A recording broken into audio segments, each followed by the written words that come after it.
नमस्कार दोस्तों, एक बार फिर से आप सभी लोगों के साथ जुड़ गए हैं आपके अपने स्टेनोग्राफी के डिक्टेशन सेशन के अंदर। तो जल्दी से एक बार सभी लोग इस सेशन में आ जाइए ताकि आज के सेशन की शुरुआत हो पाए। और आज के सेशन में किस तरीके से आप सभी लोगों को चीज़ें करनी हैं, इन सभी चीज़ों के बारे में सारे डिटेल्स बताए जा सकें। तो एक बार फटाफट से सभी लोग सेशन में जुड़ जाएं। हमेशा आप सभी लोगों को डिक्टेशन के लिए कुछ ना कुछ नई चीज़ें जो है वो मैं बताता रहता हूँ, समझाता रहता हूँ, कैसे तैयारी करना है, कैसे प्रिपरेशन करना है, अपने प्रैक्टिसेस के अंदर कैसे अपने बेस्ट पार्ट को देना है। ये सभी डिटेल्स, सभी जानकारी आप तक पहुंचती रहती है। तो आज के सेशन में हम लोग अपनी आगे की डिक्टेशन को प्रैक्टिस करेंगे। अभी तक लगभग हम लोगों ने जो है 26, 27, 28 डिक्टेशन जो है वो प्रैक्टिस कर ली हैं। तो आप लोगों को मैंने बताया है कि प्रैक्टिस का क्राइटेरिया क्या होना चाहिए कि आपको डिक्टेशन को लिखना है, देन रीड करना है। जब तक आप डिक्टेशन को सही तरीके से लिखेंगे नहीं, तब तक आपको इसमें कन्फ्यूजन, प्रॉब्लम और बहुत सारी चीज़ें जो है दिक्कतें आपकी बनी रहती हैं। तो इसलिए आप लोगों को हमेशा प्रयास करना है कि डिक्टेशन के अंदर आप लोगों को जितनी बार लिखें उतनी बार रीड करें और फाइनल एनालिसिस में ये चीज़ें देखें कि कौन सी आउटलाइन्स हैं जो आप नहीं बना पा रहे हैं, कौन सी आउटलाइंस को आप ड्रॉ नहीं कर पा रहे हैं और कहाँ पे आप सभी लोगों को अपनी चीज़ों को सुधारने की ज़रूरत है। कौन से ऐसे रूल्स हैं जो याद नहीं हैं, कौन से ऐसे वर्ड्स हैं जो कि ऑन द मोमेंट बनाने में आपको सोचना पड़ रहा है। तो उन सभी चीज़ों को आप धीरे-धीरे जब सॉल्व करोगे तो उसमें आपकी चीज़ें जो हैं वो बेस्ट तरीके से, बेस्ट वे में जो हैं वो निकल के आएँगी। ठीक है? तो चलिए आज के सेशन की शुरुआत करते हैं। और आज के सेशन में क्या कुछ किस तरीके से वर्क करना है, इन सभी चीज़ों के ऊपर बात करते हैं। तो फटाफट से एक बार सभी लोग सेशन में जुड़ जाइए ताकि आज के सेशन को के बारे में आपको चीज़ें समझाई जा सके और आज की डिक्टेशन जो है उसको लिखा जा सके। तो एक बार जल्दी से आ जाइए सभी लोग। तो आज के डिक्टेशन में हम लोग जो है dictation number 29 and dictation number 30, 28 तक हम अपनी चीज़ों की प्रैक्टिस कर चुके हैं। तो आज ये दो डिक्टेशंस के ऊपर हम लोग डिक्टेशन लिखेंगे एंड रीड करेंगे। तो सभी लोग रेडी हो जाए भाई अपने पहली डिक्टेशन के लिए, जो आपकी डिक्टेशन नंबर 29 है। सभी लोग आराम से ध्यान से अपनी चीज़ों को लिखिएगा। जब भी आप डिक्टेशन लिखते हैं तो वहाँ पे आप लोगों को फोकस के साथ लिखना है, ठीक है? और प्रयास यही करिए कि जो आउटलाइंस आप बना रहे हैं, आउटलाइंस के अंदर थोड़ी क्लैरिफिकेशन हो। कई बार बच्चे जो हैं इतनी गंदी-गंदी आउटलाइंस बना देते हैं, फिर रीड ही नहीं कर पाते, ठीक है? तो आप लोगों का फोकस होना चाहिए कि आपकी आउटलाइन सही बने, ठीक है? चलिए तो स्टार्ट करते हैं। On count of 3 we can start our dictation. Ready? 1, 2 and 3, start. When we insure a package which we dispatch by mail, do we get a receipt? A zeal for justice should be the mark of each citizen, high or low, rich or poor. We readily obey laws which history teaches are the wisdom of centuries. We have several large desks which we wish to dispose of. I think we should reduce them to 6 guineas apiece, and if we do so, we ought to succeed in disposing of them. Besides the desks, we have several large red rugs which we have had in the shop too long, and I think we ought to put them on sale 2. If we make them cheap enough, we should have many customers for them. What do you think? I wish you would come to the city and discuss this sale with us. Stop.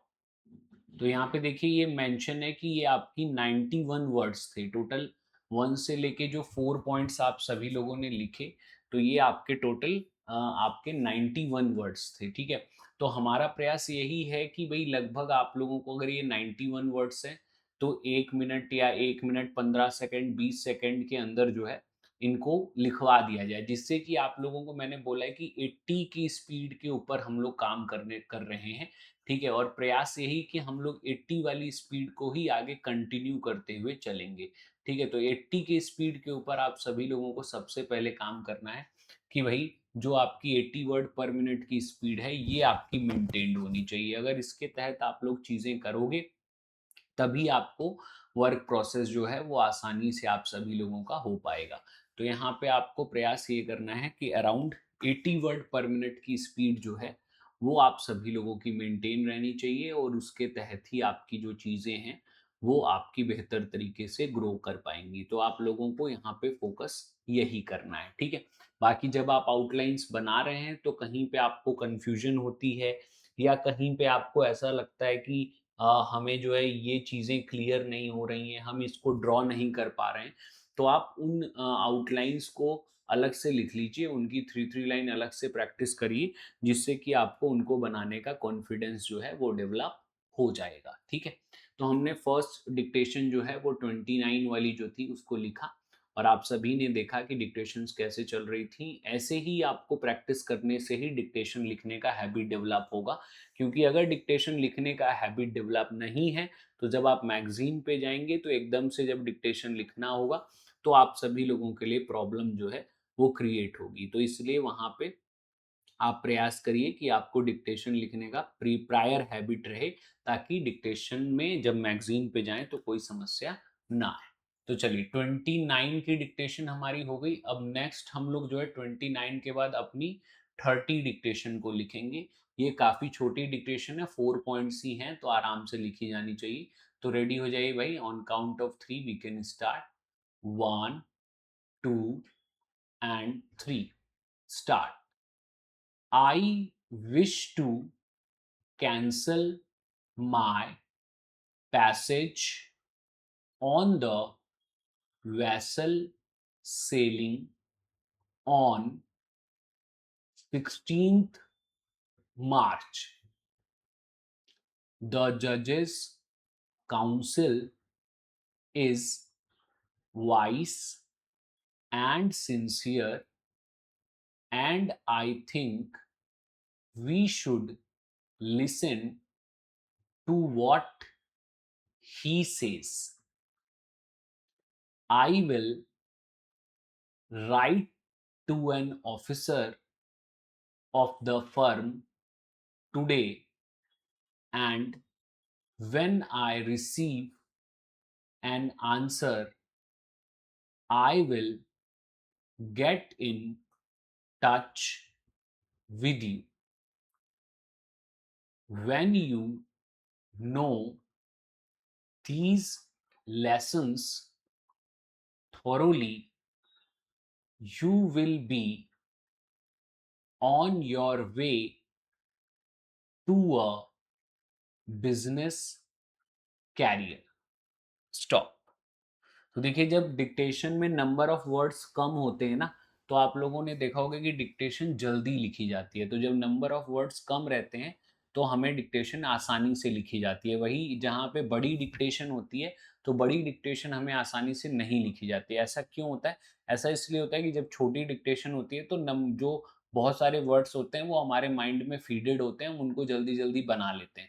लेकिन जब बड़ी dictation होती है तो उसमें हमारे जो words हैं वो अपने माइंड से निकल जाते हैं। जब तक आप फोर्थ पॉइंट थर्ड पॉइंट तक पहुंचते हो तो पहले वाले जो वर्ड्स होते हैं वो आपके माइंड से स्किप हो जाते हैं, तो इस वजह से वहाँ पे बनाने में आपको दिक्कत आती है। तो आप लोगों को एक चीज़ ध्यान रखना है कि भई जब भी आप आउटलाइन्स बना रहे हैं, आउटलाइन्स को ड्रॉ कर रहे हैं, तो वहाँ पे आप लोगों को अपने वर्क के ऊपर ध्यान देना है कि डिक्टेशन आपको लॉन्ग लिखने की हैबिट होनी चाहिए, क्योंकि जब लंबी डिक्टेशन होगी, तो ही आपकी ज़्यादातर गलतियाँ जो हैं वो निकल के आएँगी। तो आज के सेशन में हम लोगों ने अपने 2 डिक्टेशंस को लिखा।